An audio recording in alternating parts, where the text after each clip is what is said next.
Keep your mind calm and keep a steady pace when sharpening the blade.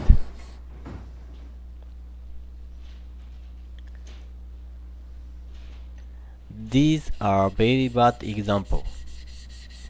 Don't try to sharpen it over and over in the same place. The stone has been deformed.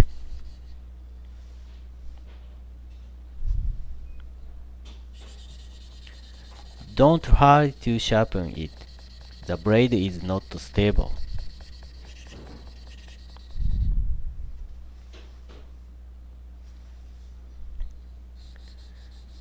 Don't think of anything else. Concentrate on sharpening the blade. You always need to be very focused when you do things. Then calm your mind and sharpen it. Be sure to check the flatness of the bevel side frequently. Now you can do it.